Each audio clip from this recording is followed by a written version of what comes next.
ਧੀ ਦਾ ਕਿਰਦਾਰ ਵੀ ਇਹੋ ਜਿਹਾ ਹੋਣਾ ਚਾਹੀਦਾ ਹੈ। ਧੀ ਜਾਂਦੀ ਹੋਵੇ, ਭੈਣ ਜਾਂਦੀ ਹੋਵੇ ਸੜਕ ਦੇ ਉੱਤੋਂ ਦੀ ਤੁਰੀ, ਤੇ ਵੀਰ ਇੱਕ ਪਾਸੇ ਖੜਾ ਹੋਵੇ, ਭਰਾ ਉਹਦਾ ਮੁੰਡਿਆਂ ਦੇ ਵਿੱਚ, ਸੱਥ ਦੇ ਵਿੱਚ ਜਾਂ ਸਿਆਣਿਆਂ ਦੇ ਵਿੱਚ, ਤੂੰ ਇੱਕ ਥਾਪੜ ਕੇ ਆਖੇ ਉਹ ਮੇਰੀ ਭੈਣ ਜਾਂਦੀ ਹੈ, ਮਾਣ ਨਾਲ ਆਖੇ। ਜਦੋਂ ਧੀ ਦੁਨੀਆ ਦੇ ਝੂਠੇ ਬਹਿਕਾਵੇ ਵਿੱਚ ਆ ਕੇ ਜਿਸ ਬਾਪ ਨੇ ਲਾਡਾਂ ਨਾਲ ਧੀ ਨੂੰ ਪਾਲਿਆ ਹੋਵੇ ਉਸ ਘਰ ਨੂੰ ਛੱਡ ਜਾਂਦੀ ਹੈ, ਜਿਸ ਬਾਪ ਨੇ ਧੀ ਨੂੰ ਗਲ ਨਾਲ ਲਾ ਕੇ ਡੋਲੀ 'ਚ ਬਿਠਾਉਣਾ ਹੁੰਦਾ ਹੈ, ਮਨ ਵਿੱਚ ਸਦਰਾਂ ਹੁੰਦੀਆਂ ਨੇ ਮੈਂ ਧੀ ਨੂੰ ਤੋਰਨਾ ਹੈ, ਉਹ ਰਾਤ ਨੂੰ ਉਸ ਘਰ ਵਿੱਚੋਂ ਦੁਨੀਆ ਦੇ ਝੂਠੇ ਬਹਿਕਾਵੇ ਵਿੱਚ ਆ ਕੇ ਭੱਜ ਜਾਂਦੀ ਹੈ। ਉਸ ਵਕਤ ਵਿਜੇ ਜੀ ਜੋ ਬੀਤਦੀ ਹੈ ਬਾਪ ਦੇ ਦਿਲ 'ਤੇ ਉਹ ਬਾਪ ਹੀ ਜਾਣਦਾ ਹੈ। ਉਸ ਵਕਤ ਜੋ ਮਾਂ ਦੇ ਦਿਲ 'ਤੇ ਬੀਤਦੀ ਉਹ ਮਾਂ ਹੀ ਜਾਣਦੀ ਹੈ। ਮੈਂ ਜਦੋਂ ਧੀ ਦੀ ਜ਼ਿੰਦਗੀ ਬਾਰੇ ਪੜ੍ਹਦਾ, ਸੋਚਦਾ, ਵਿਚਾਰ ਕਰਦਾ, ਤੇ ਮੇਰੀ ਜਿਹੜੀ ਕਲਮ ਵੀ ਲਿਖਦਾ ਨਾ, ਮੇਰੀ ਕਲਮ ਕੰਬਣ ਲੱਗ ਪੈਂਦੀ ਹੈ, ਜ਼ੁਬਾਨ ਕੰਬਣ ਲੱਗ ਪੈਂਦੀ ਹੈ। ਦੇਖੋ ਧੀ 18 ਸਾਲ ਮਾਂ ਪਿਓ ਦੇ ਘਰ ਰਹਿੰਦੀ ਹੈ, 19 ਸਾਲ 20 ਸਾਲ ਮਾਂ ਪਿਓ ਦੇ ਘਰ ਰਹਿੰਦੀ, ਉਸ ਘਰ ਦੀ ਇੱਕ ਇੱਕ ਚੀਜ਼ ਨਾਲ ਉਹਦਾ ਮੋਹ ਹੋਇਆ ਹੁੰਦਾ। ਦੇਖੋ ਕਿਵੇਂ ਅਸੀਂ ਉਹਨੂੰ ਘਰ 'ਚੋਂ ਬਾਂਹ ਫੜ ਕੇ ਤੋੜ ਦਿੰਦੇ ਹਾਂ, ਉਹਨੇ ਦੂਸਰੇ ਘਰ ਵਿੱਚ ਚਲੀ ਜਾਣਾ। ਤੇ ਫਿਰ ਅਫਸੋਸ, ਕਦੀ ਸੱਸ ਧੀ ਨੂੰ, ਨੂੰਹ ਨੂੰ ਧੀ ਦੀ ਨਜ਼ਰ ਨਾਲ ਵੇਖੇ ਤੇ ਸਾਡੀ ਜ਼ਿੰਦਗੀ ਕੁਝ ਹੋਰ ਦੀ ਹੋਰ ਹੋ ਜਾਏ। ਪਰ ਨਾਲ ਇੱਕ ਗੱਲ ਮੈਂ ਇਹ ਵੀ ਕਹਾਂਗਾ ਕਿ ਕੁਝ ਨਾ ਕੁਝ ਕਸੂਰ ਤੇ ਸਾਡੀਆਂ ਧੀਆਂ ਵਿੱਚ ਵੀ ਹੁੰਦੇ ਨੇ। ਜੇ ਕਿਤੇ ਧੀਆਂ ਵੀ ਸੱਸ ਨੂੰ ਸੱਸ ਨਾ ਸਮਝਣ, ਮਾਂ ਸਮਝਣ, ਫਿਰ ਜ਼ਿੰਦਗੀ ਸਵਰਗ ਬਣ ਜਾਂਦੀ ਹੈ, ਸਵਰਗ। ਮੈਂ ਛੋਟੀ ਜਿਹੀ ਇੱਕ ਤੁਹਾਡੇ ਨਾਲ ਸਾਖੀ ਜਿਹੜੀ ਆ, ਕਹਾਣੀ ਜਿਹੜੀ ਆ, ਸਟੋਰੀ ਇੱਕ ਛੋਟੀ ਜਿਹੀ ਸਾਂਝੀ ਕਰਨ ਲੱਗਾ। ਕਿਸੇ ਗਰੀਬ ਘਰ ਵਿੱਚ ਧੀ ਪੈਦਾ ਹੋ ਗਈ। ਘਰ ਵਿੱਚ ਲੋਹੜਿਆਂ ਦੀ ਗਰੀਬੀ, ਖਾਣ ਜੋਗੇ ਦਾਣੇ ਨਹੀਂ ਸੀ। 30-4-5 ਸਾਲ ਦੀ ਹੋ ਗਈ। ਮਾਂ ਨੇ ਰੋਜ਼ ਆਪਣੇ ਘਰ ਵਾਲੀ ਨੂੰ ਆਖਣਾ ਵੀ ਅੜਿਆ। ਕਿਸੇ ਘਰ ਵਿੱਚ ਅੱਧੀ ਰਾਤ ਨੂੰ ਸੁਪਨੇ 'ਚ ਬੜਾ ਕੇ ਵੀ ਮੂੰਹ ਬਾਪ ਦਿਓ, ਮਾਂ ਦਿਓ ਪਾਣੀ ਨਿਕਲ ਜਾਏ, ਪਾਣੀ ਸ਼ਬਦ ਨਿਕਲ ਜਾਏ। ਅੱਧੀ ਰਾਤ ਨੂੰ ਧੀ ਘੜਿਆਂ 'ਚੋਂ ਉੱਠ ਕੇ ਪਾਣੀ ਲੱਭਦੀ ਫਿਰੂਗੀ, ਮੇਰੀ ਮਾਂ ਨੂੰ ਪਿਆਸ ਲੱਗੀ ਹੈ, ਮੇਰੇ ਬਾਪ ਨੂੰ ਪਿਆਸ ਲੱਗੀ ਹੈ। ਹੁਣ ਅੱਜ ਕੱਲ੍ਹ ਤੇ ਰਿਵਾਜ ਹੀ ਹੋਰ ਤੁਰ ਪਿਆ, ਸਾਨੂੰ ਦਹੇਜ ਨਹੀਂ ਚਾਹੀਦਾ ਜੀ, ਬਰਾਤ ਦੀ ਸੇਵਾ ਕਰ ਦਿਓ। ਹੁਣ 1000 ਬੰਦੇ ਤੋਂ ਘੱਟ ਤੇ ਬਰਾਤ ਲੈ ਕੇ ਨਹੀਂ ਆਉਂਦਾ ਕੋਈ। ਹੁਣ ਚਲੋ ਦਾ ਦਹੇਜ ਵੀ, ਹਾਂ ਇਹ ਵੀ ਇੱਕ ਦਹੇਜ ਦਾ ਰੂਪ ਹੈ, ਹੋਰ ਕੀ ਹੈ। ਇਹ ਦਹੇਜ ਦਾ ਉਸ ਤੋਂ ਵੀ ਬਦਲਵਾਂ ਰੂਪ ਹੈ ਔਰ ਖਤਰਨਾਕ ਤੇ ਘਾਤਕ ਰੂਪ ਹੈ। ਕਿਸੇ ਘਰ ਵਿੱਚ ਧੀ ਪੈਦਾ ਹੋ ਜਾਏ ਵਿਜੇ ਸਾਹਿਬ, ਘਰ ਦੀ ਹਾਲਾਤ ਇਸ ਤਰ੍ਹਾਂ ਦੀ ਬਣੀ ਹੁੰਦੀ ਹੈ ਜਿਵੇਂ ਘਰ 'ਚ ਪਰਮਾਣੂ ਬੰਬ ਚੱਲਿਆ ਹੋਵੇ। ਪੁੱਤ ਜੰਮੇ ਤੋਂ ਲੱਡੂ ਵੰਡੇ ਜਾਂਦੇ ਆ, ਸ਼ੇਰੇ ਵੱਜਦੇ ਆ, ਪਰ ਜਦੋਂ ਧੀ ਜੰਮਦੀ ਹੈ ਤੇ ਘਰ ਦੀ ਹਾਲਾਤ ਜਿਹੜੀ ਉਹਨੂੰ ਵੇਖਣ ਵਾਲੀ ਹੁੰਦੀ ਹੈ। ਕੋਈ ਆ ਕੇ ਪੁੱਛੇ ਨਾ ਦਾਦੀ ਨੂੰ ਕੁੜੇ ਕੀ ਹੋਇਆ, ਤੇ ਜਵਾਬ ਪਤਾ ਕੀ ਹੋਇਆ, ਸਵਾ ਪੱਥਰ ਪਿਆ। ਉਹਨੂੰ ਪੁੱਛੇ ਵੀ ਜਦੋਂ ਤੂੰ ਜੰਮੀ ਸੀ ਉਦੋਂ ਫੁੱਲ ਪਿਆ ਸੀ। ਮੇਰਾ ਇੱਕ ਆਖਰੀ ਸਵਾਲ ਹੈ ਕਿ ਲੱਗਦਾ ਤੁਹਾਨੂੰ ਇੱਕ ਮਾਂ ਬਾਪ ਦਾ ਵੀ ਫਰਜ਼ ਬਣਦਾ ਵੀ ਕੁੜੀ ਜਿੱਥੇ ਖੁਸ਼ ਹੁੰਦੀ ਹੈ ਉੱਥੇ ਵਿਆਹਣਾ ਚਾਹੀਦਾ। ਪਰ ਬੜਾ ਦੇਖਿਆ ਵੀ ਜ਼ਬਰਦਸਤੀ ਬੜੀ ਕੁੜੀ ਦੇ ਵਿਆਹ ਕੀਤੇ ਜਾਂਦੇ ਨੇ, ਬਾਅਦ ਵਿੱਚੋਂ ਕੁੜੀਆਂ ਕਈ ਸੁਸਾਈਡ ਕਰ ਲੈਂਦੀਆਂ ਨੇ, ਫਿਰ ਕਈ ਚਲੀ ਜਾਂਦੀਆਂ ਨੇ ਉੱਥੋਂ ਦੀ ਲੈ ਕੇ। ਇਹ ਵੀ ਬੜੀ ਸਮੱਸਿਆ ਇਹ ਚੀਜ਼ਾਂ ਨੂੰ ਲੈ ਕੇ ਜੇ ਦੇਖਿਆ ਜਾਵੇ ਸਮਾਜ ਦੇ ਵਿੱਚ। ਤਾਂ ਇੱਥੇ ਡਿਪੈਂਡ ਕਰਦਾ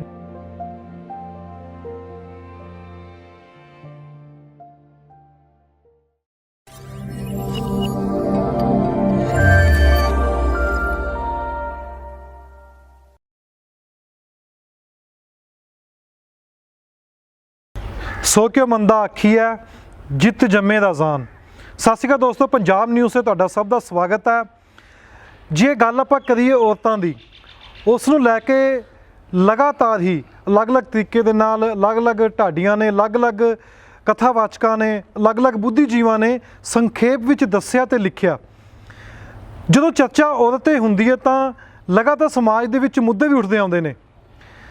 ਆਪਾਂ ਅੱਜ ਗੱਲਬਾਤ ਕਰਾਂਗੇ ਢਾਡੀ ਪਾਰਸ ਜੀ ਨਾਲ, ਜਿਨ੍ਹਾਂ ਨੇ ਔਰਤਾਂ ਦੇ ਉੱਤੇ ਕਾਫੀ ਕੁਛ ਡੂੰਘਾਈ ਵਿੱਚ ਲਿਖਿਆ। ਉਹਦੇ ਨਾਲ ਦੀ ਕੈਸਟਾਂ ਵੀ ਆਈਆਂ, ਧੀ, ਮਾਂ, ਨੂੰਹ, ਇਸ ਉੱਪਰ ਵੀ ਚਰਚਾ ਕਰਾਂਗੇ। ਉਹਦੇ ਜਾਣਨ ਦੀ ਕੋਸ਼ਿਸ਼ ਕਰਾਂਗੇ ਜਦੋਂ ਇੱਕ ਧੀ ਜੰਮਦੀ ਹੈ ਉਸ ਤੋਂ ਲੈ ਕੇ ਉਹਦਾ ਆਖਰੀ ਪੜਾਓ ਜਾਂ ਕਹਿ ਦਈਏ ਮੌਤ ਤੱਕ ਦਾ ਸਫ਼ਰ ਕੀ ਹੁੰਦਾ ਹੈ, ਕਿਹੜੇ ਕਿਹੜੇ ਰਿਸ਼ਤਿਆਂ ਦੇ ਵਿੱਚੋਂ ਔਰਤ ਜਾਤ ਨੂੰ ਲੰਘਣਾ ਪੈਂਦਾ ਹੈ। ਸੌਖੇ ਭਾਸ਼ਾ ਵਿੱਚ ਆਪਾਂ ਕਹਿ ਦਈਏ ਕਿ ਇੱਕ ਔਰਤ ਦੇ ਕਿੰਨੇ ਹੀ ਰੂਪ ਹੁੰਦੇ ਨੇ। ਮਾਂ ਦੀ ਗੱਲ ਕਰ ਲਈਏ, ਭੈਣ ਦੀ ਗੱਲ ਕਰ ਲਈਏ, ਨੂੰਹ ਦੀ ਗੱਲ ਕਰ ਲਈਏ, ਉਸ ਉੱਪਰ ਚਰਚਾ ਕਰਾਂਗੇ। ਤੇ ਸਾਡੇ ਨਾਲ ਮੌਜੂਦ ਨੇ ਢਾਡੀ ਪਾਰਸ, ਆਪਾਂ ਉਹਨਾਂ ਨਾਲ ਗੱਲਬਾਤ ਕਰਾਂਗੇ। ਢਾਡੀ ਪਾਰਸ ਜੀ, ਵਾਹਿ ਖਾਲਸਾ ਵਾਹਿਗੁਰੂ ਕੀ ਫਤਿਹ। ਵਾਹਿਗੁਰੂ ਜੀ ਕਾ ਖਾਲਸਾ ਵਾਹਿਗੁਰੂ ਜੀ ਕੀ ਫਤਿਹ ਜੀ। ਜਿਵੇਂ ਜ਼ਿਕਰ ਕਰ ਰਹੇ ਅਸੀਂ ਹੁਣੇ ਸ਼੍ਰੀ ਗੁਰੂ ਗ੍ਰੰਥ ਸਾਹਿਬ ਦੀ ਤੁਕ ਦੇ ਨਾਲ ਮੈਂ ਸ਼ੁਰੂਆਤ ਕੀਤੀ ਹੈ। ਹਾਂਜੀ ਹਾਂਜੀ। ਤੇ ਔਰਤ ਬਾਰੇ ਤੁਸੀਂ ਵੀ ਕਾਫੀ ਕੁਛ ਇੱਕ ਢਾਡੀ ਪੱਖੋਂ ਗਾਇਆ, ਲੋਕਾਂ ਨੂੰ ਦੱਸਿਆ, ਲੋਕਾਂ ਨੂੰ ਜਾਣਕਾਰੀ ਦਿੱਤੀ। ਵੀ ਆਪਾਂ ਦੇਖਦੇ ਹਾਂ ਵੀ ਕਿਤੇ ਨਾ ਕਿਤੇ ਜਦੋਂ ਚਰਚਾ ਚੱਲਦੀ ਔਰਤ ਨੂੰ ਲੈ ਕੇ ਬੁੱਧੀਜੀਵੀ ਵੀ ਬੋਲਦੇ ਨੇ, ਕੋਈ ਸਵਾਲ ਵੀ ਚੁੱਕਣੇ ਸ਼ੁਰੂ ਕਰ ਦਿੰਦਾ।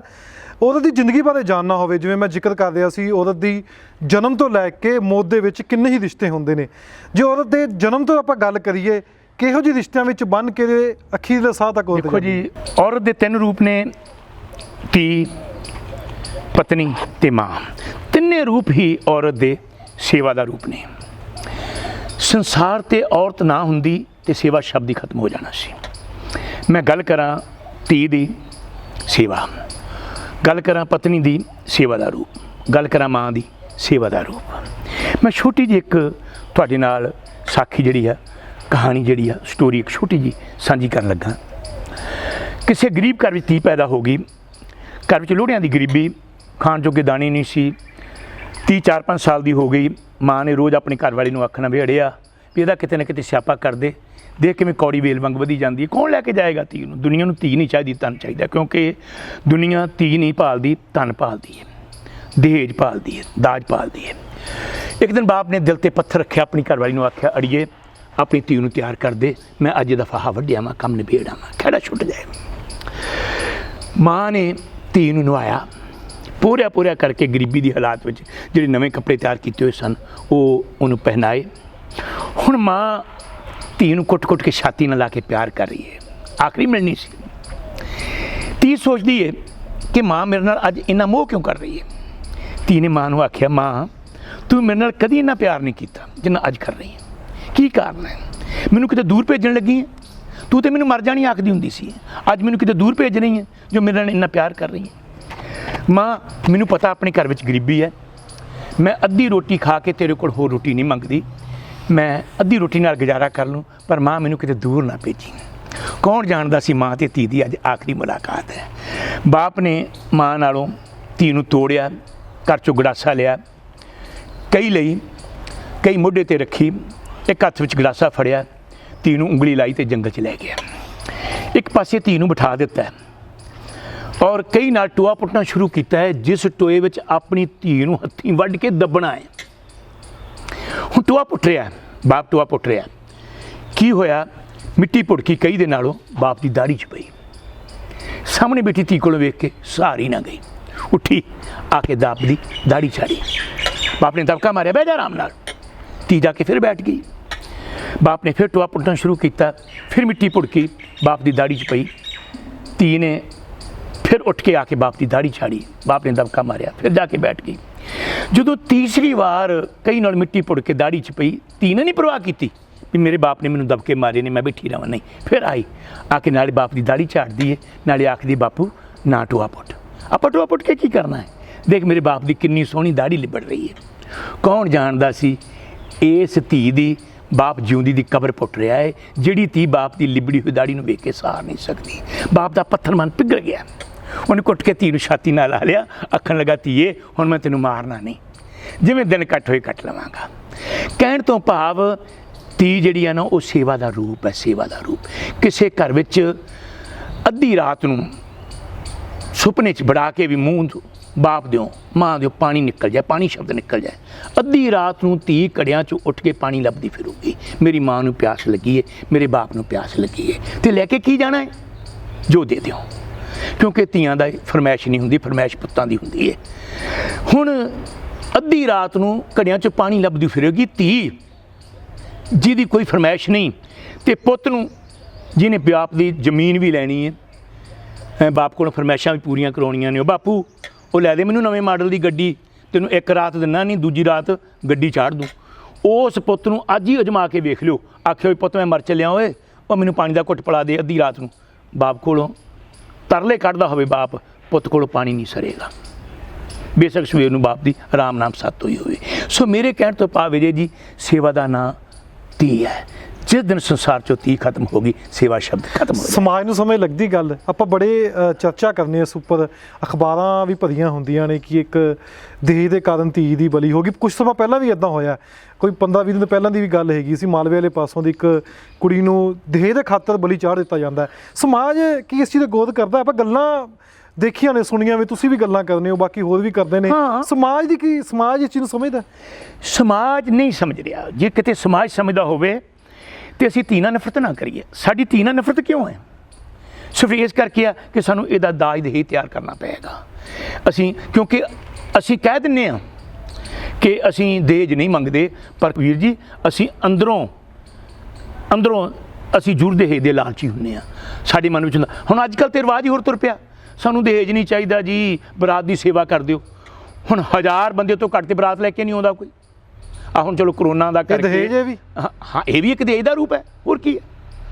ਇਹ ਦਹੇਜ ਦਾ ਉਸ ਤੋਂ ਵੀ ਬਦਲਵਾਂ ਰੂਪ ਹੈ ਔਰ ਖਤਰਨਾਕ ਤੇ ਘਾਤਕ ਰੂਪ ਹੈ। ਜੇ ਅਸੀਂ ਦਹੇਜ ਦੇ ਦਿਆਂਗੇ, ਫਰਜ਼ ਕੀਤਾ ਕੋਈ ਘਰ ਦੀਆਂ ਚੀਜ਼ਾਂ ਬਣਾ ਦਿਆਂਗੇ, ਉਹ ਤਾਂ ਵੱਖਰੀ ਗੱਲ ਹੈ, ਧੀ ਦੇ ਕੰਮ ਆ ਜਾਣਗੀਆਂ, ਜਵਾਈ ਦੇ ਕੰਮ ਆ ਜਾਣਗੀਆਂ, ਕਿਸੇ ਵੇਲੇ ਦੁੱਖ ਸੁੱਖ ਦੇ ਵਿੱਚ ਉਹਨਾਂ ਨੂੰ ਵਰਤ ਲੈਣਗੇ। ਪਰ ਜਿਹੜਾ ਇਹ ਖਾ ਪੀ ਕੇ ਚਲੇ ਜਾਣਾ, ਪੈਲਸਾਂ ਦੇ ਵਿੱਚ ਲੱਖਾਂ ਰੁਪਈਏ ਪੈਲਸਾਂ ਦੇ ਵਿੱਚ ਖਰਚ ਹੋ ਜਾਣੇ, ਦਹੇਜ ਨਹੀਂ ਚਾਹੀਦਾ ਸਾਨੂੰ। ਲੇਕਿਨ ਬਰਾਤ ਦੀ ਸੇਵਾ ਪੂਰੀ ਕਰਿਓ, ਬਰਾਤ ਦੀ ਸੇਵਾ ਪੂਰੀ। ਤੇ ਤੁਹਾਨੂੰ ਪਤਾ ਹੈ ਪੈਲਸਾਂ ਦੇ ਖਰਚ ਦਾ, ਆ ਚਲੋ ਹੁਣ ਕਰੋਨਾ ਦਾ ਕਰਕੇ ਚਲੋ 20 ਬੰਦੇ ਜਾਂ 100 ਬੰਦੇ ਦੇ ਅਲਾਊਡ ਹੋ ਰਹੇ ਆ, ਬੈਨ ਲੱਗ ਰਿਹਾ ਆ। ਚਲੋ ਇੱਕ ਪਾਸੇ ਨੂੰ ਸੱਚ ਜਾਣਾ, ਕਰੋਨਾ ਨੇ ਥੋੜ੍ਹਾ ਜਿਹਾ ਧੀਆਂ ਵਾਲਿਆਂ ਨੂੰ ਤਾਂ ਸੁੱਖ ਦਿੱਤਾ, ਸੱਚੀ ਗੱਲ ਹੈ, ਸਮਾਜ ਨਹੀਂ ਦੇ ਪਾਇਆ, ਸਮਾਜ ਨਹੀਂ ਦੇਤਾ। ਹਾਂ, ਸੋ ਕਹਿਣ ਤੋਂ ਭਾਵ ਆਮ ਤੌਰ ਤੇ ਸਾਡੇ ਹੁਣ ਇਹ ਰਿਵਾਜ ਹੀ ਹੋ ਤੁਰਿਆ ਸੀ ਕਿ ਦਹੇਜ ਨਹੀਂ ਚਾਹੀਦਾ ਜੀ ਸਾਨੂੰ, ਅਸੀਂ ਦਹੇਜ ਤੇ ਲੈਣਾ ਹੀ ਨਹੀਂ ਜੀ, ਸਾਨੂੰ ਤੇ ਸਿਰਫ ਤੁਸੀਂ ਜਿਹੜੀ ਸਾਡੀ ਬਰਾਤ ਆਉਣੀ ਹੈ ਉਹਦੀ ਸੇਵਾ ਪੂਰੀ ਕਰ ਦਿਓ। ਤੇ ਉਹ ਵੀ ਤੇ ਇੱਕ ਦਹੇਜ ਦਾ ਰੂਪ ਹੈ, ਹੋਰ ਕੀ ਹੈ। ਜਿਵੇਂ ਜ਼ਿਕਰ ਹੁੰਦਾ, ਜਿਵੇਂ ਹੁਣ ਤੁਸੀਂ ਦਹੇਜ ਦੀ ਗੱਲ ਕੀਤੀ, ਮੈਂ ਆਪਣੀ ਸ਼ੁਰੂਆਤ ਵਿੱਚ ਇਹ ਕਿਹਾ ਸੀ ਕੁੜੀ ਦੇ ਜਨਮ ਤੋਂ ਲੈ ਕੇ ਮਰਨ ਤੱਕ ਦੇ ਵਿੱਚ ਅਲੱਗ-ਅਲੱਗ ਰੂਪ ਹੁੰਦੇ ਨੇ, ਮਾਂ ਦਾ, ਭੈਣ ਦਾ, ਅਲੱਗ-ਅਲੱਗ ਤਰੀਕੇ ਨਾਲੋਂ ਕੁੜੀ ਲੰਘਦੀ ਹੈ। ਉਹਨੇ ਬੰਦੇ ਦੇ ਨਹੀਂ ਹੁੰਦੇ, ਠੀਕ ਹੈ, ਚਾਚਾ ਮਾਮਾ, ਤਾਂ ਉਸ ਚੀਜ਼ ਦੇ ਇੱਕ ਹੁੰਦੀ ਹੈ। ਪਰ ਇੱਕ ਘਰ ਨੂੰ ਛੱਡ ਕੇ ਜਾਣਾ ਦੂਜੇ ਪਾਸੇ, ਇਹ ਵੀ ਤਾਂ ਔਖਾ ਹੁੰਦਾ। ਦੇਖੋ ਵਿਜੇ ਜੀ, ਮੈਂ ਤੇ ਹੈਰਾਨ ਹੁੰਦਾ, ਮੈਂ ਜਦੋਂ ਧੀ ਦੀ ਜ਼ਿੰਦਗੀ ਬਾਰੇ ਪੜ੍ਹਦਾ, ਸੋਚਦਾ, ਵਿਚਾਰ ਕਰਦਾ, ਤੇ ਮੇਰੀ ਜਿਹੜੀ ਕਲਮ ਵੀ ਲਿਖਦਾ ਨਾ, ਮੇਰੀ ਕਲਮ ਕੰਬਣ ਲੱਗ ਪੈਂਦੀ ਹੈ, ਜ਼ੁਬਾਨ ਕੰਬਣ ਲੱਗ ਪੈਂਦੀ ਹੈ। ਦੇਖੋ ਧੀ 18 ਸਾਲ ਮਾਂ ਪਿਓ ਦੇ ਘਰ ਰਹਿੰਦੀ ਹੈ, 19 ਸਾਲ 20 ਸਾਲ ਮਾਂ ਪਿਓ ਦੇ ਘਰ ਰਹਿੰਦੀ, ਉਸ ਘਰ ਦੀ ਇੱਕ ਇੱਕ ਚੀਜ਼ ਨਾਲ ਉਹਦਾ ਮੋਹ ਹੋਇਆ ਹੁੰਦਾ। ਦੇਖੋ ਕਿਵੇਂ ਅਸੀਂ ਉਹਨੂੰ ਘਰ 'ਚੋਂ ਬਾਂਹ ਫੜ ਕੇ ਤੋੜ ਦਿੰਦੇ ਹਾਂ, ਉਹਨੇ ਦੂਸਰੇ ਘਰ ਵਿੱਚ ਚਲੀ ਜਾਣਾ। ਅਤੇ ਫਿਰ ਅਫਸੋਸ ਉਸ ਘਰ ਵਿੱਚ ਵੀ ਜਾ ਕੇ ਉਸ ਧੀ ਨੂੰ ਜਿਹੜੀ ਘਰ ਛੱਡ ਕੇ ਆਈਏ, ਸਾਡੇ ਲਈ ਮਾਂ ਛੱਡ ਕੇ ਆਈਏ, ਭਰਾ ਛੱਡ ਕੇ ਆਈਏ, ਬਾਪ ਛੱਡ ਕੇ ਆਈਏ, ਉਸ ਘਰ ਦਾ ਪਿਆਰ ਛੱਡ ਕੇ ਆਈਏ, ਉਸ ਘਰ ਨੂੰ ਉਹ ਪਿਆਰ ਨਾ ਮਿਲੇ, ਕਿੱਡੇ ਦੁੱਖ ਦੀ ਗੱਲ ਹੈ। ਸਾਜਾਨਾ ਇੱਕ ਸਾਡਾ ਰਿਵਾਜ ਹੈ, ਇੱਕ ਰਸਮ ਹੈ, ਸ਼ਾਇਦ ਤੁਸੀਂ ਉਹ ਰਸਮ ਦੇਖੀ ਹੋਏਗੀ, ਸੁਣੀ ਹੋਏਗੀ। ਪਿੰਡਾਂ ਦੇ ਵਿੱਚ ਅੱਜ ਕੱਲ੍ਹ ਤਾਂ ਪੈਲਸਾਂ ਵਿੱਚ ਵਿਆਹ ਹੋਣ ਲੱਗ ਪਏ ਨੇ, ਪਿੰਡਾਂ ਵਿੱਚ ਜਦੋਂ ਵਿਆਹ ਹੁੰਦੇ ਸੀ ਅਤੇ ਘਰ ਦੇ ਵਿੱਚੋਂ ਜਦੋਂ ਧੀ ਨੂੰ ਤੋਰਦੇ ਸਨ ਨਾ, ਘਰ 'ਚੋਂ ਪ੍ਰਾਹੁਣੇ ਨੂੰ ਸੱਦਣਾ ਜੰਝ ਘਰ ਦੇ ਵਿੱਚੋਂ, ਅਤੇ ਘਰ ਵਿੱਚ ਉਹਨੂੰ ਬੁਲਾ ਕੇ ਅਤੇ ਪੱਲਾ ਫੜਾ ਕੇ ਉਹਨੂੰ ਤੋਰਨ ਲੱਗਣਾ ਘਰ ਦੇ ਵਿੱਚੋਂ, ਅਤੇ ਵਿਹੜੇ ਦੇ ਵਿੱਚ ਖੜੋ ਕੇ ਧੀ ਨੂੰ ਇੱਕ ਮੁੱਠ ਚੌਲਾਂ ਦੀ ਦੇਣੀ। ਉਹਨਾਂ ਨੇ ਆਪਣੇ ਸਿਰ ਦੇ ਉੱਤੋਂ ਦੀ ਵਾਰ ਕੇ ਉਹ ਘਰ ਦੇ ਵਿੱਚ ਖਿਲਾਰ ਨਹੀਂ ਸਿੱਟਣੀ।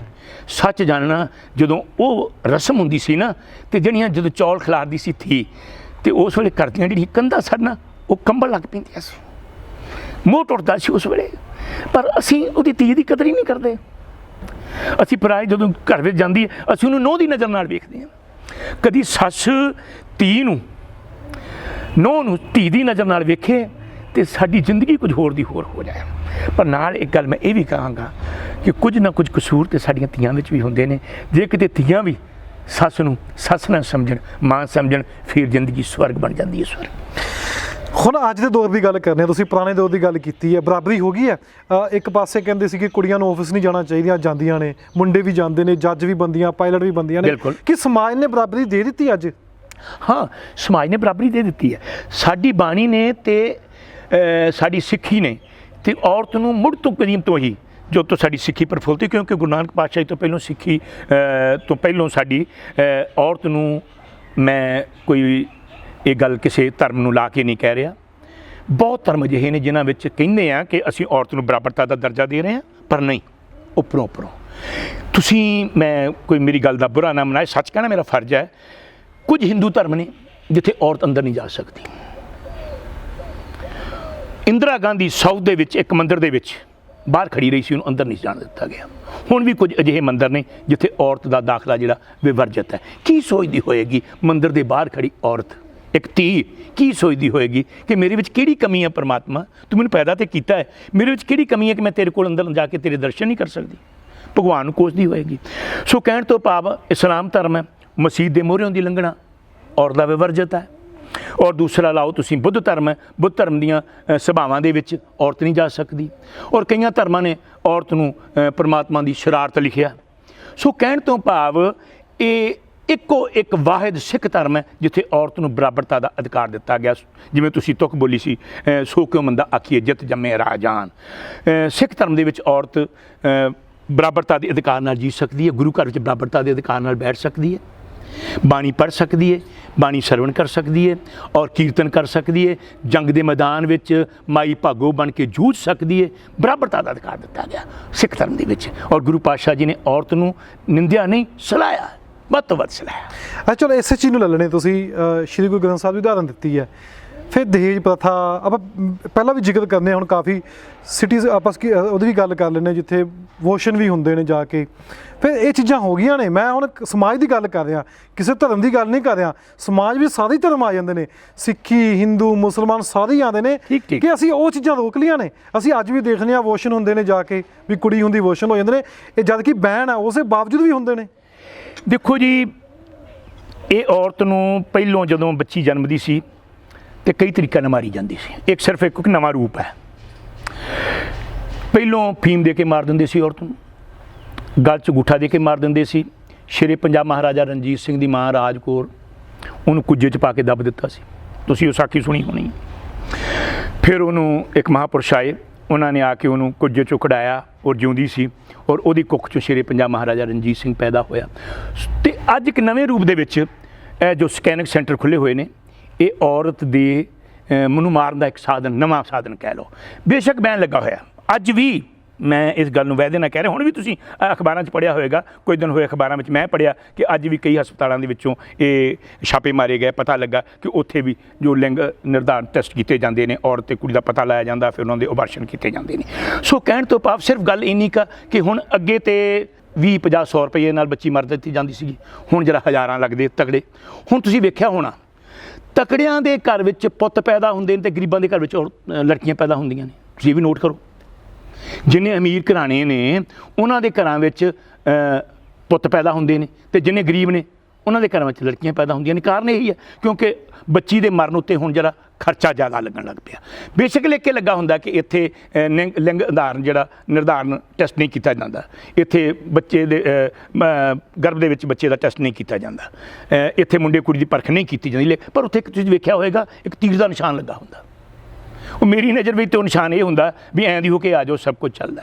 ਅੱਗੇ ਥੋੜ੍ਹੇ ਪੈਸੇ ਲੈ ਕੇ ਚੱਲਦਾ ਹੁੰਦਾ ਸੀ, ਹੁਣ ਜ਼ਿਆਦਾ ਪੈਸੇ ਲੈ ਕੇ ਚੱਲਦਾ। ਸੋ ਕਹਿਣ ਤੋਂ ਭਾਵ ਅਸੀਂ ਜਨਮ ਤੋਂ ਲੈ ਕੇ ਮਰਨ ਤੱਕ ਧੀ ਨਾਲ, ਔਰਤ ਨਾਲ ਨਫ਼ਰਤ ਕਰਦੇ ਹਾਂ। ਨਫ਼ਰਤ ਕਿਸੇ ਘਰ ਵਿੱਚ ਧੀ ਪੈਦਾ ਹੋ ਜਾਏ, ਵਿਜੇ ਸਾਹਿਬ, ਘਰ ਦੀ ਹਾਲਾਤ ਇਸ ਤਰ੍ਹਾਂ ਦੀ ਬਣੀ ਹੁੰਦੀ ਹੈ ਜਿਵੇਂ ਘਰ 'ਚ ਪਰਮਾਣੂ ਬੰਬ ਚੱਲਿਆ ਹੋਵੇ। ਪੁੱਤ ਜੰਮੇ ਤੋਂ ਲੱਡੂ ਵੰਡੇ ਜਾਂਦੇ ਆ, ਸ਼ੇਰੇ ਵੱਜਦੇ ਆ, ਪਰ ਜਦੋਂ ਧੀ ਜੰਮਦੀ ਹੈ ਤੇ ਘਰ ਦੀ ਹਾਲਾਤ ਜਿਹੜੀ ਉਹਨੂੰ ਵੇਖਣ ਵਾਲੀ ਹੁੰਦੀ ਹੈ। ਕੋਈ ਆ ਕੇ ਪੁੱਛੇ ਨਾ ਦਾਦੀ ਨੂੰ, ਕੁੜੇ ਕੀ ਹੋਇਆ, ਤੇ ਜਵਾਬ ਪਤਾ ਕੀ ਹੋਇਆ, ਸਵਾ ਪੱਥਰ ਪਿਆ। ਉਹਨੂੰ ਪੁੱਛੇ ਵੀ ਜਦੋਂ ਤੂੰ ਜੰਮੀ ਸੀ ਉਦੋਂ ਫੁੱਲ ਪਿਆ ਸੀ। ਕਹਿਣ ਤੋਂ ਭਾਵ ਮੁੱਢ ਕਦੀਮ ਤੋਂ ਅਸੀਂ ਔਰਤ ਜਾਤੀ ਨਾਲ, ਧੀ ਨਾਲ ਨਫ਼ਰਤ ਕਰਦੇ ਆਏ ਹਾਂ, ਪਰ ਬੜੇ ਦੁੱਖ ਦੀ ਗੱਲ ਹੈ। ਜੇ ਹੁਣ ਦੀ ਗੱਲ ਕਰੀਏ, ਪੰਜਾਬ ਮਸਲੇ ਦੀ ਗੱਲ ਕਰੀਏ, ਕਿਤੇ ਨਾ ਕਿਤੇ ਕਿਹਾ ਵੀ ਜਾਂਦਾ ਕਿ ਠੱਲ ਪੈ ਗਈ ਇਹ ਚੀਜ਼ਾਂ ਨੂੰ, ਵੀ ਰੁਕ ਗਿਆ ਕੰਮ, ਪਰ ਹਾਲੇ ਵੀ ਕਿਤੇ ਨਾ ਕਿਤੇ ਇਸ ਰੇਸ਼ੇ ਨੂੰ ਪਕੜਿਆ ਜਾ ਸਕਦਾ ਵੀ ਹੁੰਦਾ ਕੰਮ। ਤੁਸੀਂ ਉਹਨਾਂ ਗੁਰਬਾਣੀ ਦੇ ਵੀ ਉਦਾਹਰਨ ਦਿੱਤੀ ਹੈ ਵੀ ਗੁਰਬਾਣੀ ਵਿੱਚ ਵੀ ਚੀਜ਼ਾਂ ਲਿਖੀਆਂ ਹੋਈਆਂ ਕਿ ਔਰਤ ਨੂੰ ਬਰਾਬਰ ਦਾ ਦਰਜਾ ਦਿੱਤਾ ਗਿਆ। ਫਿਰ ਜਦੋਂ ਆਪਾਂ ਕਰੈਕਟਰ ਦੀ ਗੱਲ ਕਰਨੇ ਆ, ਚਰਿੱਤਰ ਦੀ ਗੱਲ ਕਰਨੇ ਆ, ਆਪਾਂ ਜਦੋਂ ਕੁੜੀ ਕੋਈ ਬਾਜ਼ਾਰ 'ਚ ਜਾਂਦੀ ਹੈ, ਕੱਪੜਿਆਂ ਦੀ ਗੱਲ ਕਰਨੇ ਆ ਵੀ ਕੱਪੜਾ ਕੁੜੀ ਨੂੰ ਪਾਉਣਾ ਚਾਹੀਦਾ, ਉਹ ਨਹੀਂ ਪਾਉਣਾ ਚਾਹੀਦਾ, ਆਹ ਪਹਿਨਣਾ ਚਾਹੀਦਾ, ਉਹ ਨਹੀਂ ਪਹਿਨਣਾ ਚਾਹੀਦਾ, ਕਿ ਵਾਕਈ ਕਰੈਕਟਰ ਦੀ ਚਰਿੱਤਰ ਦੀ ਵੀ ਗੱਲ ਹੁੰਦੀ ਹੈ ਜਾਂ ਪਿੱਛੋਂ ਇਹ ਚੀਜ਼ਾਂ ਲੈ ਕੇ ਕਹਿੰਦੇ ਨੇ ਮੁੰਡੇ? ਵਿਜੇ ਜੀ, ਇਹ ਗੱਲ ਤੁਹਾਡੀ ਜਿਹੜੀ ਹੈ ਨਾ ਬਹੁਤ ਡੂੰਘੀ ਗੱਲ ਹੈ। ਇਸ ਵਿਸ਼ੇ 'ਤੇ ਬੋਲਣਾ ਵੀ ਬੜਾ ਸੋਚ ਕੇ ਪੈਂਦਾ। ਕਾਰਨ ਇਹ ਹੈ ਕਿ ਸ਼ਰਮ ਜਿਹੜਾ ਨਾ ਸਭ ਤੋਂ ਵੱਡਾ ਔਰਤ ਦਾ ਗਹਿਣਾ। ਆੜੀਆਂ ਧੀਆਂ ਸਾਡੀਆਂ ਗਹਿਣੇ ਪਾਉਂਦੀਆਂ ਨੇ, ਇਹ ਗਹਿਣੇ ਤੇ ਉੱਪਰੇ ਗਹਿਣੇ ਨੇ। ਇੱਕ ਔਰਤ ਦਾ ਵੱਡਾ, ਜਿਵੇਂ ਮਰਦ ਦੀ ਅਣਖ ਗਹਿਣਾ, ਮਰਦ ਲਈ ਅਣਖ ਗਹਿਣਾ ਨਾ, ਇਸੇ ਤਰ੍ਹਾਂ ਔਰਤ ਜਾਤੀ ਲਈ ਸ਼ਰਮ ਤੇ ਹਯਾ, ਇਹ ਬਹੁਤ ਵੱਡਾ ਗਹਿਣਾ ਹੈ। ਧੀਆਂ ਕੁੱਖ 'ਚ ਕਤਲ ਕਿਉਂ ਹੁੰਦੀਆਂ ਨੇ? ਜੇ ਆਪਾਂ ਹੁਣ ਕੁਝ ਸੋਚੀਏ, ਧੀਆਂ ਨਾਲ ਨਫ਼ਰਤ ਕਿਉਂ ਹੁੰਦੀ ਹੈ? ਇੱਥੇ ਵੀ ਕੁਝ ਵਿਚਾਰ ਕਰਨ ਦੀ ਗੱਲ ਹੈ। ਜਦੋਂ ਧੀ ਦੁਨੀਆ ਦੇ ਝੂਠੇ ਬਹਿਕਾਵੇ ਵਿੱਚ ਆ ਕੇ, ਜਿਸ ਬਾਪ ਨੇ ਲਾਡਾਂ ਨਾਲ ਧੀ ਨੂੰ ਪਾਲਿਆ ਹੋਵੇ, ਉਸ ਘਰ ਨੂੰ ਛੱਡ ਜਾਂਦੀ ਹੈ।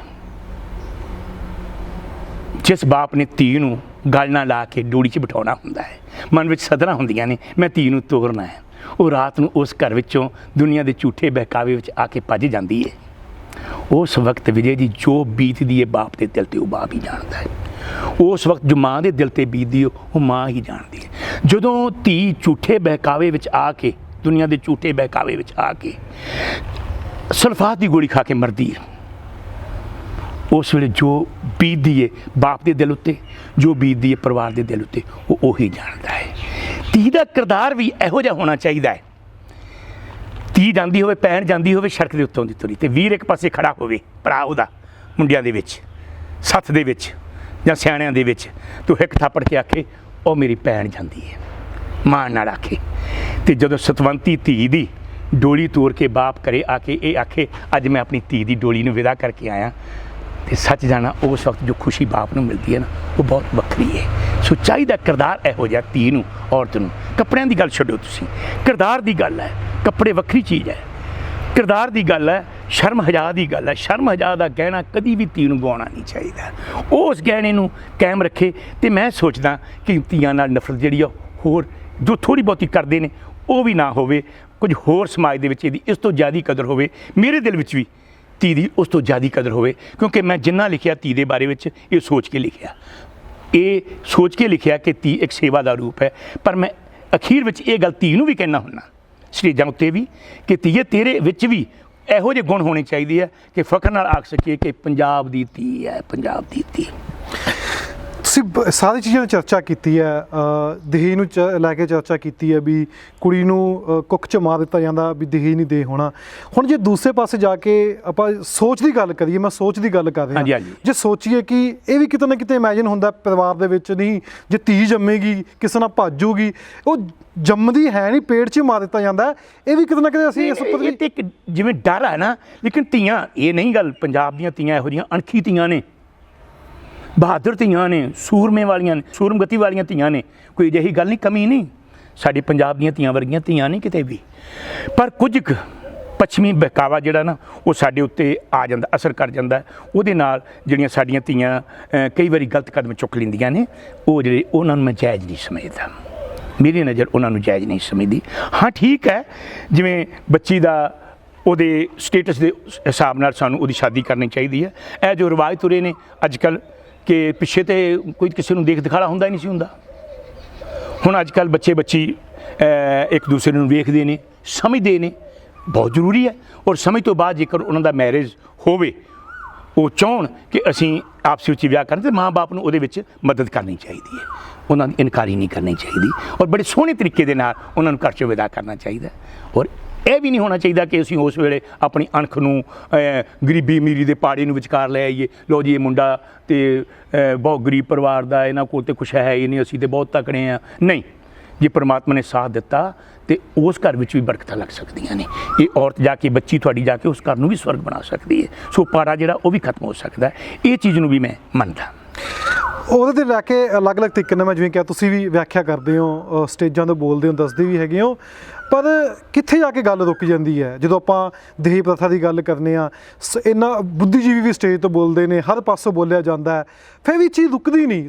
ਮੈਂ ਸਮੱਸਿਆ ਦੀ ਗੱਲ ਕਰ ਰਿਹਾ, ਇਹ ਰੁਕ ਕਿਉਂ ਨਹੀਂ ਰਹੀ ਹੈ, ਉਸ ਉੱਪਰ ਗੱਲ ਕਰ ਰਹੇ। ਠੀਕ ਹੈ, ਹੋ ਰਹੀ ਹੈ, ਗੱਲ ਵੱਖਰੀ ਹੈ, ਰੁਕ ਕਿਉਂ ਨਹੀਂ ਰਹੀ? ਸਮੱਸਿਆ ਕਿੱਥੇ ਆ ਰਹੀ ਹੈ? ਕਿ ਅਸੀਂ ਉਹਨਾਂ ਅਵੇਅਰ ਨਹੀਂ ਕਰ ਪਾਏ, ਜਾਂ ਲੋਕ ਇੰਨੇ ਅਵੇਅਰ ਨਹੀਂ ਹੈਗੇ?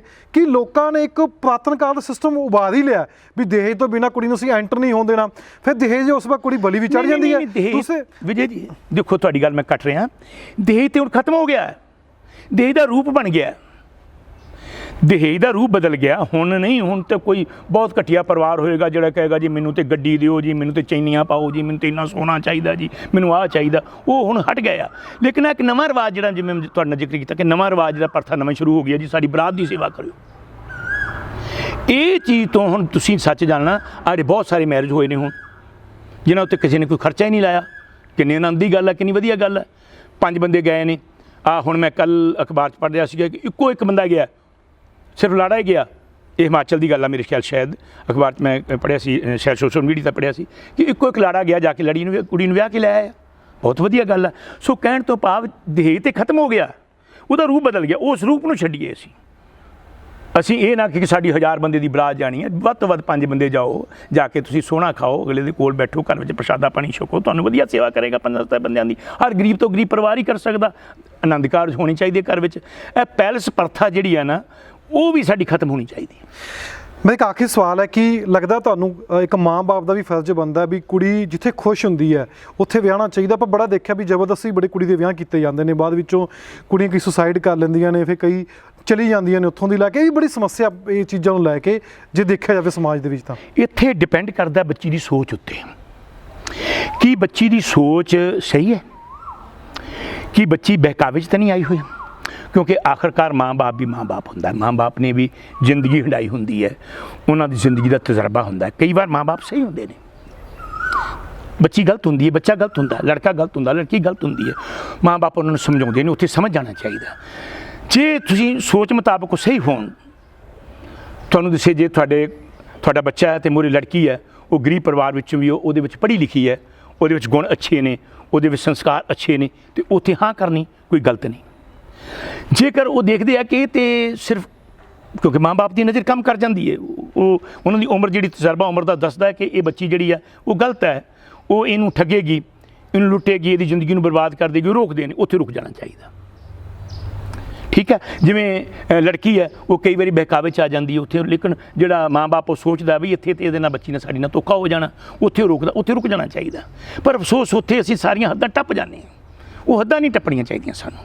ਨਾ ਮਾਂ-ਬਾਪ ਨੂੰ ਹੀ ਇੰਨਾ ਕਰੜਾ ਹੋਣਾ ਚਾਹੀਦਾ ਤੇ ਨਾ ਹੀ ਧੀਆਂ ਪੁੱਤਾਂ ਨੂੰ ਹੋਣਾ ਚਾਹੀਦਾ। ਉਹਨਾਂ ਨੂੰ ਵੀ ਮਾਂ-ਬਾਪ ਦੀ ਜੇਕਰ ਥੋੜ੍ਹੀ ਬਹੁਤੀ ਮਾਂ-ਬਾਪ ਦੀ ਰਹਿ ਤੇ ਬੱਚੇ ਦੀ ਸੋਚ, ਇਹ ਦੋਨੋਂ ਕੰਮ ਕਰ ਜਾਣ ਤੇ ਫਿਰ ਤਾਂ ਸੋਨੇ ਤੇ ਸੁਹਾਗੇ ਵਾਲੀ ਗੱਲ ਹੈ। ਫਿਰ ਜਿਹੜੇ ਇਹ ਅੱਜ ਕੱਲ੍ਹ ਹਾਲਾਤ ਹੋ ਰਹੇ ਆ, ਸੁਸਾਈਡ ਹੋ ਰਹੇ ਆ, ਕੋਈ ਗੱਡੀਆਂ ਥੱਲੇ ਆ ਰਹੇ ਨੇ, ਮਾਂ-ਬਾਪ ਦੀਆਂ ਇੱਜ਼ਤਾਂ ਪੱਗਾਂ ਰੁੜ ਰਹੀਆਂ ਨੇ, ਉਹ ਨਾ ਰੁੜ। ਤੇ ਸਾਰੀ ਗੱਲਬਾਤ ਸੁਣੀਏ, ਸਾਡੇ ਨਾਲ ਮੌਜੂਦ ਸਨ ਢਾਡੀ ਪਾਰਸ। ਧੀਆਂ ਤੇ ਗੱਲ ਕੀਤੀ ਹੈ, ਧੀਆਂ ਦੇ ਕਾਫੀ ਦੇਸ਼ ਨੇ ਸ਼ੁਰੂ 'ਚ ਮੈਂ ਗੱਲ ਕਹੀ ਸੀ ਕਿ ਲੋਕੀ ਹੱਲੇ ਵੀ ਕਿਤੇ ਨਾ ਕਿਤੇ ਦਹੇਜ ਪ੍ਰਥਾ ਨੂੰ ਲੈ ਕੇ ਵੀ ਕਿਤੇ ਨਾ ਕਿਤੇ ਧੀ ਨੂੰ ਹੀ ਬਲੀ ਚਾੜ ਦਿੰਦੇ ਨੇ। ਤਾਂ ਢਾਡੀ ਪਾਰਸ ਨੇ ਕਾਫੀ ਜਗ੍ਹਾ ਦੇ ਉੱਤੇ ਜਾ ਕੇ ਸਟੇਜਾਂ ਦੇ ਉੱਤੇ ਬੋਲਿਆ ਵੀ, ਇਹਨਾਂ ਨੇ ਕੈਸਟਾਂ ਰਾਹੀਂ ਵੀ ਦੱਸਿਆ, ਲਿਖ ਕੇ ਵੀ ਦੱਸਿਆ, ਲੋਕਾਂ ਨੂੰ ਉਸ ਭਾਸ਼ਾ ਵਿੱਚ ਦੱਸਿਆ ਜਿਸ ਭਾਸ਼ਾ ਵਿੱਚ ਲੋਕੀ ਸਮਝਦੇ ਨੇ। ਅਲੱਗ-ਅਲੱਗ ਤਰੀਕੇ ਦੇ ਨਾਲ ਹੋਰ ਵੀ ਵਿਦਵਾਨਾਂ ਨੇ ਇਸ ਚੀਜ਼ ਉੱਪਰ ਕੰਮ ਕੀਤਾ, ਪਰ ਅੱਜ ਧੀ ਜਿਹੜੀ ਹੈ, ਔਰਤ ਜਿਹੜੀ ਹੈ, ਉਹ ਜ਼ਰੂਰ ਬਰਾਬਰ ਖੜੀ ਹੈ। ਪਰ ਦਹੇਜ ਦੀ ਪ੍ਰਥਾ ਜਿਹੜੀ ਉਹ ਬਦਲ ਗਈ ਹੈ। ਪਰ ਲੋਕੀ ਸਮਾਨ ਲੈਂਦੇ ਸੀ, ਹੁਣ ਕਹਿ ਦਿੰਦੇ ਨੇ ਕਿ ਤੁਸੀਂ ਬਰਾਤ ਦੀ ਸੇਵਾ ਕਰ ਦਿਓ। ਜੇ 200 ਬੰਦਾ ਜਾਂਦਾ ਸੀ, ਹੁਣ 500 ਬੰਦਾ ਹੋ ਗਿਆ। ਯਾਨੀ ਕਿ ਸਿਸਟਮ ਉਹੀ ਹੈ, ਪਰ ਉਸਦੇ ਤਰੀਕੇ 'ਚ ਬਦਲ ਗਏ ਨੇ। ਤਰੀਕੇ ਦੇ ਨਾਲ ਨਾਲ ਸਮਾਜ ਵੀ ਬਦਲ ਗਿਆ। ਤਾਂ ਕਿੱਥੇ ਜਾ ਕੇ ਗੱਲ ਰੁਕੇਗੀ ਇਹ ਸਮਾਂ ਦੱਸੂਗਾ। ਪਰ ਕਿਤੇ ਨਾ ਕਿਤੇ ਲੋਕ ਅਵੇਅਰ ਜ਼ਰੂਰ ਹੋ ਰਹੇ ਨੇ ਵੀ ਧੀ ਨੂੰ ਮਾਰਨਾ ਨਹੀਂ ਚਾਹੀਦਾ ਕੁੱਖ ਦੇ ਵਿੱਚ, ਕਿਉਂਕਿ ਕੋਈ ਫੈਸਲਾ ਨਹੀਂ ਕਰ ਸਕਦਾ ਵੀ ਧੀ ਨੇ ਜਾ ਕੇ ਬੰਨਣਾ ਕੀ ਹੈ। ਕੋਈ ਇਹ ਫੈਸਲਾ ਨਹੀਂ ਕਰ ਸਕਦਾ ਕਿ ਧੀ ਨੇ ਆਪਣੀ ਮਰਜ਼ੀ ਨਾਲ ਵਿਆਹ ਕਰਾਉਣਾ। ਜਦ ਤੱਕ ਮਾਂ ਦੀ ਨੂੰ ਪੇਟ ਵਿੱਚ ਦੇਣਾ, ਫਿਰ ਕੋਈ ਕਿੱਦਾਂ ਸਮਾਜ ਨੂੰ ਇਸ ਚੀਜ਼ ਨੂੰ ਸਮਝ ਪਾਊਗਾ। ਪੰਜਾਬ ਨਿਊਜ਼ ਨਾਲ ਜੁੜੇ ਰਹਿਣਾ, ਸਮਾਜਿਕ ਮੁੱਦਿਆਂ ਦੇ ਉੱਤੇ ਅਸੀਂ ਢਾਡੀ ਪਾਰਸ ਨੂੰ ਲਿਆਂਦੇ ਦਾਂਗੇ, ਹੋਰ ਵੀ ਇਹਨਾਂ ਕੋਲ ਜਾਣਕਾਰੀ ਲੈਂਦੇ ਦਾਂਗੇ। ਪੇਜ ਨੂੰ ਲਾਈਕ ਕਰਨਾ, ਵੀਡੀਓ ਸ਼ੇਅਰ ਕਰਨਾ ਤਾਂ ਕਿ ਦੂਜਿਆਂ ਤੱਕ ਵੀ ਜਾਣਕਾਰੀ ਪਹੁੰਚ ਸਕੇ।